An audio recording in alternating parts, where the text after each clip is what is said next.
안녕하십니까? 이번 시간에는 동기 임피던스에 대해서 공부를 하겠습니다. 동기 임피던스는요, 시험 문제는 자주 나오는 편인데요. 교류 회로에 대한 기초적인 지식이 없으면 많이 어려울 수가 있습니다. 하지만은 그냥 맞출 수 있는 문제도 있으니까요. 100%다 이해하시려고 공부하지 마시고요. 보시고 본인들이 암기하실 수 있고 아니면 쉽게 풀 수 있는 부분들만 공부하셔도 되는 파트입니다. 자, 밑에 있는 그림은요, 삼상 동기 발전기의 회로도를 그려놓은 겁니다. 먼저 이 밑에 부분들은 생각하지 마시고요. 이곳 한 상만 기준으로 보겠습니다. 전기자 코일이 있으면요, 전기자 코일에서 기전력이 발생하겠죠. 자, 그래서 기전력이 이만큼 발생하는 겁니다. 교류에서는 이 기전력 보고 상전압이라고 부릅니다. 상전압. 그리고요, 자, 전기자 코일이 많이 감아져 있기 때문에 RA는 전기자 저항이 되겠죠.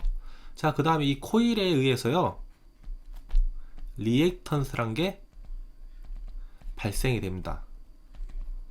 자, 이 리액턴스라는 것은요, 누설 리액턴스라는 게 있고요, 전기자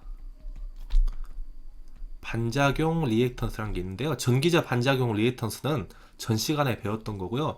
누설 리액턴스라는 것은 계좌에서 전기자 쪽으로 자속을 공급하는데 100% 다 공급하는 건 아니겠죠. 빠져나가는 부분 보고 누설 자속이 생기는 건데요. 누설 리액턴스라는 것은 이 부분을 고려한 거 보고요, 누설 리액턴스라고 합니다. 자, 그러면은 이 부분을 보시면은 직렬로 접속되어 있죠. 이곳 임피던스 Z는요, 전기자 저항 RA 더하기 리액턴스의 합이 되어 있는데요. 이 리액턴스는 90도 늦은 위상을 가지겠죠. 자, 그래서 이렇게 발생이 되는데요. 자, 이 리액턴스를 보시면은 코일에 L 값이 있겠죠. 그러면은 이 리액턴스는 오메가 L이 되는데, 이 오메가는 2파이 F가 되잖아요. 동기 발전기는 주파수 F가 항상 일정하겠죠. 그러면은 전기자 저항 일정하고 이 주파수 일정하니까 이 임피던스도 동일하게 나옵니다. 그렇기 때문에 자, 이곳 임피던스도 주파수만 일정하다면은 일정하게 나와요. 그래서 이 임피던스에 자, S를 붙이고 이거 보고 동기 임피던스라고 부릅니다. 그러면은 동기 임피던스는 주파수만 일정하면은 일정하겠죠. 그리고 이 부분을 계산하시면요, 루트에 RA의 제곱 플러스 XS의 제곱 이렇게 될 겁니다. 그리고요, 이 부분이 이걸로 생각하시면 돼요. 직류기 편에서 자, 전지 접속 편을 보시면요, 자, 전지 접속할 때 전지라는 것은 자, 기전력이 있고 이렇게 내부 저항이라는 게 있었죠. 내부 저항. 자, 이 부분들이 예로 치면은 내부 저항이라고 보시면 되겠습니다. 자, 그리고 이 부분은 시험 문제 거의 안 나오기 때문에요, 이런 거 정도 있구나 하는 정도만 받아들이시면 될 것 같습니다. 자, 그 다음 퍼센트 동기 임피던스라는 게 있고요, 단락비라는 게 있는데 한번 보겠습니다. 여기 식에서 보시면은 퍼센트 동기 임피던스는 상전압분의 동기 임피던스 곱하기 전격 전류 곱하기 100 이렇게 나와 있는데요. 자, 이곳 상전압은 이 상전압을 이야기하는 겁니다. 그러면은 상전압도 항상 일정하게 나오겠죠. 동기 임피던스도 일정하고 이 전류도 전격 전류이기 때문에 일정할 겁니다. 그리고요, 이 동기 임피던스 곱하기 전격 전류 이 부분을 이 식에서 보시면은 전압 강하라고 보시면 되는데, 이 전압 강화된 부분을 갖다가 임피던스 전압이라고도 부르기도 합니다. 즉 임피던스 때문에 전압 강화가 된 전압이라 해서 임피던스 전압이라고 해요. 그리고 이 부분 보시면은 항상 분모가 분자보다 크기 때문에 소수점으로 나오니까 100분율로 나타내기 위해서 100을 곱해 준 겁니다. 그리고 단락 전류분의 전격 전류로도 나타낼 수가 있고요. 지금 이곳 식은요, 출제 빈도도 그다지 높지 않고 내용도 어렵기 때문에 다른 거 공부 다 하시고 남는 시간에 공부하시는 걸 추천드리겠습니다. 자, 그 다음 이 단락비라는 걸 볼 겁니다. 단락비는 보통 K로 나타내고요, 이 단락비라는 것은 전격 전류가 흐르는데 단락 전류가 얼마만큼 흐르는지 이 비율을 나타내는 게 단락비가 됩니다. 그러면은 이곳 식에서 보시면은 IS분의 IN 곱하기 100이라는 애가 퍼센트 임피던스잖아요. 자, 이곳을 이쪽으로 옮기면은 IN분의 IS가 될 거고요, 퍼센트 임피던스를 이쪽으로 보내면은 퍼센트 임피던스분의 100이 되겠죠. 자, 그래서 이곳에 대입을 하면요, 자, 단락비 K는 퍼센트 임피던스분의 100 이렇게 나타냅니다. 자, 하지만 이런 유도 과정은요, 전혀 암기를 하실 필요가 없으시고요. 자, 이 식만 외워두시면 됩니다. 그리고 이 식 또한 문제 푸는 방법으로 암기하셔도 크게 문제가 안 돼요. 단락전류는 처음에는 매우 큰 전류이나 점차 감소한다는 내용이 있고요. 이때 순간이란 말은 돌발하고 똑같죠. 돌발 단락 전류는요, 누설 리액턴스라는 애가 제한을 하게 됩니다. 자, 그 다음에 단락비가 큰 기계의 특징을 보겠습니다. 자, 이거는 시험 문제에 좀 자주 나오는 편이에요. 단락비가 큰 기계 보고 철기계라고 부릅니다. 특징으로는 방금 전 시간에 동기 발전기 종류에서요, 돌극형 발전기 보고요. 자, 철극형이라고도 부른다 했죠. 철극형. 자, 그래서 이 철기계라는 애가 계자가 많은 돌극형 발전기가 되는 겁니다. 돌극형이 많기 때문에 그 사이에 어떤 공극이 크겠죠. 그 다음에 계자의 개수가 많기 때문에 계자의 기자력이 큽니다. 자, 먼저 장점과 단점이 있는데요. 장점을 먼저 암기를 해볼게요. 가장 큰 장점은 안정도가 높다. 요거 하나만 암기해 두시고요. 안정도가 높다라는 이야기는 전압 변동률도 당연히 작으니까 안정도가 높겠죠. 전압이 높아졌다 낮아졌다 하면은 안정도가 낮은 거겠죠. 그 다음에 이 전압 변동률 또한 높고 낮은 이유가 전압 강화 때문에 그래요. 그래서 전압 강화도 적고요. 그 다음 전기자 반작용도 적다라는 장점이 있습니다. 이 전기자 반작용 또한 제가 계속 안 좋은 현상이라고 말씀드렸었죠. 자, 안 좋은 현상인 전기자 반작용이 적고요. 전압 변동률도 적고 전압 강화도 적습니다. 따라서 안정도가 높습니다. 얘가 가장 큰 장점이에요. 단점으로서는 철기계니까 크기가 크고 가격이 좀 비싸지고요. 자, 철이 많으니까 철손이 커져요. 그래서 효율이 나쁘고 단락비가 크기 때문에 단락 전류가 크게 흐르는 단점이 있습니다. 시험 문제에서는 이 특징과 장점만 암기해 두시면 쉽게 푸실 수가 있으실 거예요. 자, 그러면은 이번 시간 간단하게 정리를 다시 해보겠습니다. 자, 이번 시간은 동기 임피던스란 애를 했는데요. 이 부분은 크게 암기하실 필요 없어요. 동기 임피던스는 전기자 저항 RA 더하기 동기 리액턴스 XS의 합이 되는 거고요. 자, 얘를 계산하시면 루트를 씌워주시고 RA의 제곱 플러스 XS의 제곱 이렇게 되겠죠. 자, 그 다음에 퍼센트 동기 임피던스가 단락비라는 게 있는데요. 자, 이식 암기하실 분들은 암기하시고요. 자, 그 다음 보시면은 단락비. 자, 요것만 암기하셔도 충분하실 것 같습니다. 그 다음에 단락비가 큰 기계의 특징을 암기해 두시고요. 단락비가 큰 기계는 철기계라고 부릅니다. 특징은 공극이 크고 계자의 기자력이 큽니다. 장점으로는요, 안정도가 먼저 높아요. 자, 그 이유로는 전압 변동률도 작고요. 전압 강화도 적고 전기자 반작용도 적습니다. 하지만 단점은 크기가 크고 가격이 비싸지는 단점이 있고요. 철선이 크기 때문에 어떤 효율이 좀 나쁘다. 이런 단점들이 있습니다. 자, 그러면은 문제를 풀면서 설명드리겠습니다.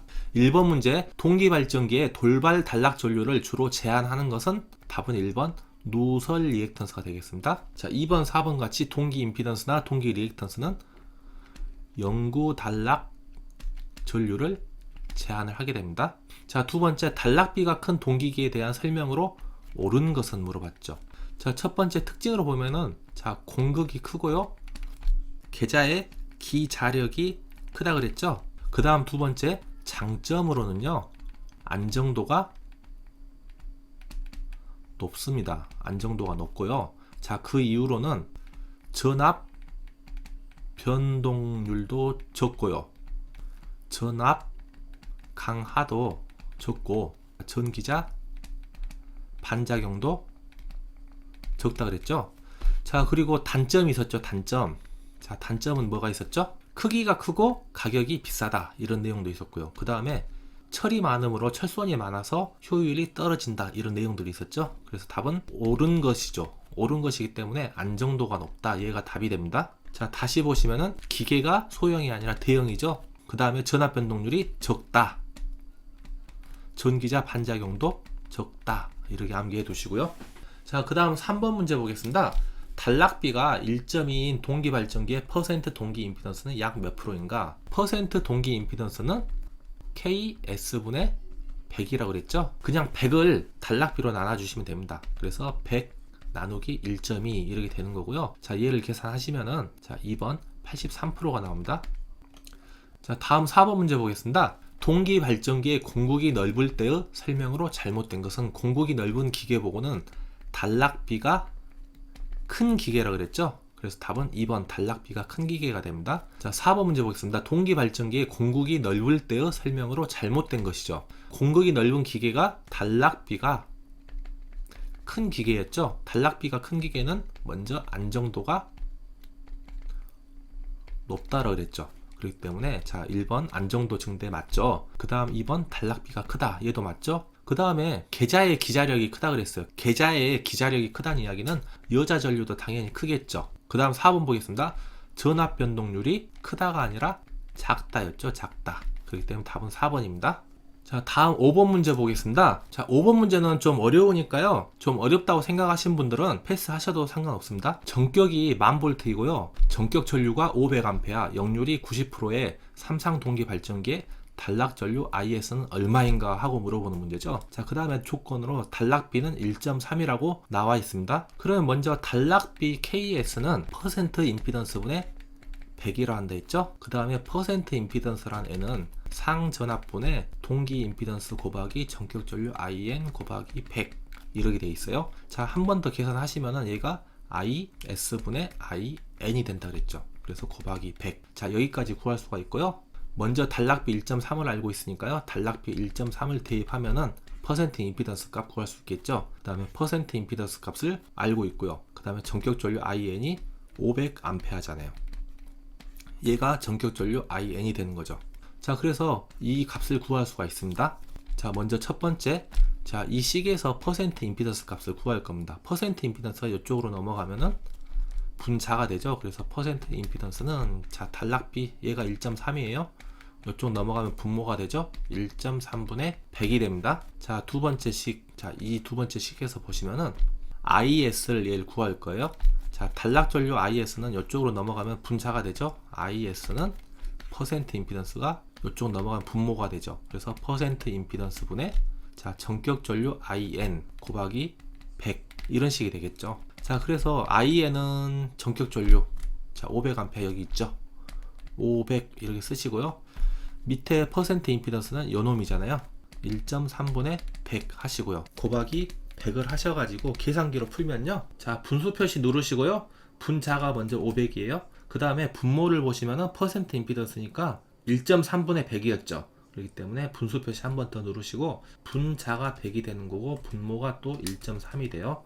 자, 그 다음에 빠져나오셔야 되는데 한 번 빠져나오시고 또 한 번 빠져나오셔야 되겠죠. 그래서 곱하기 100 하고 엔터 누르시면은 650A가 나오죠. 650A가 나오겠죠. 자, 그래서 답은 3번 650A가 되는 거고요. 자, 다음 6번 문제 보겠습니다. 단락비가 큰 동기 발전기에 대한 설명으로 틀린 것이죠. 단락비가 큰 동기 발전기는 단락 전류가 크다 그랬어요. 자, 그 다음에 동기 임피던스도 작고요. 자, 위에서 설명했다시피 단락 전류도 크게 흐르고요. 동기 임피던스도 작아요. 그 다음에 전기자 반작용이 작다라고 그랬죠. 그래서 답은 3번입니다. 그 다음 공극이 크고 전압 변동률도 작다 뭐 이런 내용들이 있었죠. 자, 다음 7번 문제 보겠습니다. 자, 동기 발전기의 무, 부하, 포화 곡선을 나타낸 것이다. 포화 계수에 해당하는 것은 자, 문제 이거 하나밖에 없거든요. 자, 그림으로 외워두시기 바라겠습니다. 이것분의 이거예요. 자, 이 부분은 BC-가 되겠죠. BC-분의 자, 이 부분 C-의 C 이렇게 되는 거예요. 그래서 답은 3번이 되겠죠. BC-분의 CC-.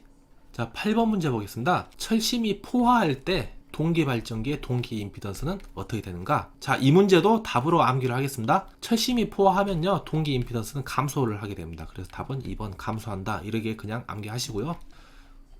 그 다음 9번 문제 보겠습니다. 전격 전압 220V의 동기 발전기를 무부하로 운전하였을 때의 자, 단자 전압이 253V였다. 이 발전기의 전압 변동률은 어떻게 되는가? 자, 전압 변동률은 자, 전격 전압분의 무부하 전압 빼기 전격 전압 곱하기 100 이렇게 한다 그랬죠? 자, 그러시면은 자, 무부하 전압은 큰 놈이죠. 무부하로 운전했을 때 단자 전압 얘가 큰 놈이죠. 그래서 253 빼기 전격 전압 이렇게 나와 있죠. 220V요. 그 다음에 전격 전압 220 쓰시고요. 곱하기 100 하셔서 자, 계산기에 입력을 하시면요. 분수 표시 누르시고요. 253 빼기 220 그리고 분모도 220이죠. 자, 빠져나오셔서 곱하기 100 하고 엔터 누르시면은 15가 나오죠. 그래서 15%가 나오겠죠. 그래서 답은 2번 15% 이렇게 하시면 돼요. 자, 그 다음 10번 문제 보겠습니다. 동기 발전기의 역률 및 계좌 전류가 일정할 때 역률과 계좌 전류가 일정하다는 이야기는 동기 발전기 내부에서는 크게 어떠한 변동 사항이 없다는 거죠. 이때 단자 전압과 부하 전류와의 관계를 나타내는 곡선은, 자 보겠습니다. 발전기가 이렇게 있어요. 그러면은 발전기에서 빠져나오는 선이 있겠죠. 자, 이 부분들 보고 단자라고 그래요. 그리고 부하를 연결시킬 겁니다. 부하를 이렇게 연결시켜 놨어요. 그러면 단자 전압은 발전기 바깥에서만 측정할 수가 있겠죠. 부하 전류 또한 발전기 외부에서만 측정이 가능해요. 그렇기 때문에 답은 2번 외부 특성 곡선이라고 그래요. 자, 이곳 그림과 같이요. 외부에서 발생하는 특성을 나타낸 곡선이 외부 특성 곡선이 되는 겁니다. 이번 동기 발전기의 동기 임피던스 편은 시험 문제들이 좀 어려운 내용들이 많습니다. 그렇기 때문에 100% 다 하려고 하지 마시고요. 다른 것 공부 다 하시고 시간 여유가 남으시면은 쉬운 것들을 먼저 공부해 두시고요. 좀 어렵다 싶으신 부분들은 다른 부분 공부 다 하시고 여유로울 때 공부하시는 것을 추천드리겠습니다. 자, 그러면은 이번 시간 이걸로 마무리하고요. 다음 시간에 뵙겠습니다. 수고하셨습니다.